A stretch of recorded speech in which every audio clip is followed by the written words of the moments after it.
Hi guys, Coach Jess here. Gonna do a little dance lesson for you guys today. So until we get back in the gym to physically do what we need to do. So we're gonna start in a demi-plie position. We're gonna start in first where our heels are touching. Okay, and our bodies are up nice and tall. We're engaging through that chest.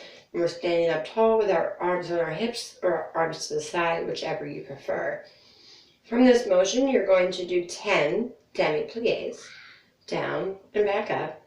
As you're going down, make sure that your heels are not coming up off the floor. Keep them down. After you do 10 of these, you may then move on to the demi-plie releve. So in the same position, you will just demi and then push to releve, touch the heels together, demi, releve, touch the heels, and continue that 10 times. Then you will move it to a second position, where it's just a shoulder width apart, feet in the same position. You'll start with the 10 demi-plies.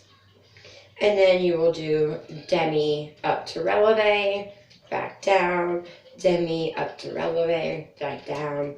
This is really going to help your ankles and being able to push through the floor for leaps, jumps, even tumbling or off the beam for any kind of dismounts or anything like that. So very good for you while you're at home to keep this stuff strengthened. After you've done it in second, you can then go to what we call fifth, which is where your one foot is out and your other foot is touching. Kind of looks like a zigzag. And you repeat that motion again, staying up nice and tall, back is flat, belly's in, bum is under you, not hanging out. And you do 10 more regular demis, and then you can do 10 of the demi up to releve, back down, demi up to releve, back down, and then repeat it on the other side as well, doing the same motions, up, down for demis, okay, and you can do 3 sets of 10 if you'd like, or you can start off slow. Just doing any of it is better than doing nothing. So then we move on to kicks. And when we do our kicks, we're going to have this leg slightly turned out so that I can see my big toe and my knee is facing that way. Again, same body posture, either hands on hips or arms to the side, whichever you prefer. And then you will do 5 kicks. Notice that all my weight is on this one leg, and I'm not moving my hips in order to kick my leg. That's really important. Make sure that it's just straight up and straight back down.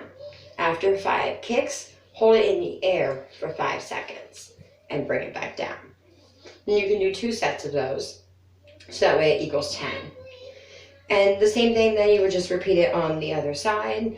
Make sure you're standing up tall, make sure the hips are square, and lift, and then hold. Also make sure that your legs are locked completely out, both of them during this. We want those legs to be as straight as possible. We tell all the time, kids, straighten your legs. This is one way to help them feel that their legs are straight.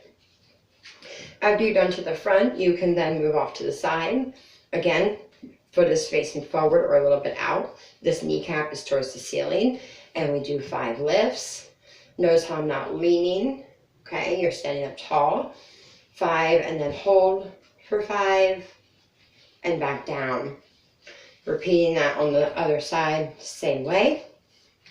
Then you can move on to the back. So with the back, we want to make sure that the leg that we do have to the back is completely straight and that we're standing right over top of that leg. Okay, if we see them leaning forward at all to initiate this kick, it's probably not a good idea. You shouldn't do that. You should stand nice and tall. Okay, this foot also should never be in like this. If you're turning your foot in, that obviously means your hips are turning, so you need to make sure your foot is straight or a little sideways, a lot to the side.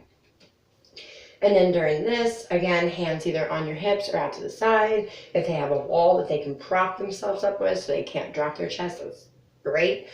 And then have them do 10 lifts. Notice how I'm not moving my chest, I'm just lifting my leg. And you'll do 5 of these and hold for 5. And then you can repeat it. And you do that on both sides. And then after that, if you're still not feeling like you're legs don't hurt, you can grab anything that you have. Right now I have a roly-poly Minnie Mouse thing. And doesn't matter, you don't want it to be super high, you don't want it to be as tall as you, but you want it to be a little lower than you. Anything that you can find and grab that you're not going to hurt yourself with or hurt anybody else with during these times of trying to do stuff at home. So you're going to put that foot up onto your object, whatever foot you want to the back. Okay, it's very important that you're not seeing this hip twist out. Okay, you want that foot on there, and what you're going to do is you're going to demi-plie, lift the leg. Demi-plie, lift the leg. It's working muscle from this side. It's also working the kick and flexibility on that side. It's a very good drill for leaps and split jumps, and you can repeat that on both sides so that you're getting maximum amount of your time at home. And another thing is just do your splits. I know a lot of you don't like splits, but super important in gymnastics.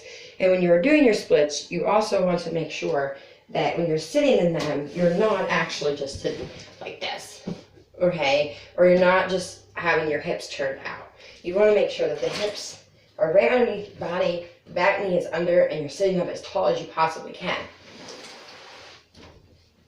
You can do this by making it harder. You can put an object like a pillow or some soft books or pile up something that you have at home, and they can put their front leg up on to that and do what we call an oversplit.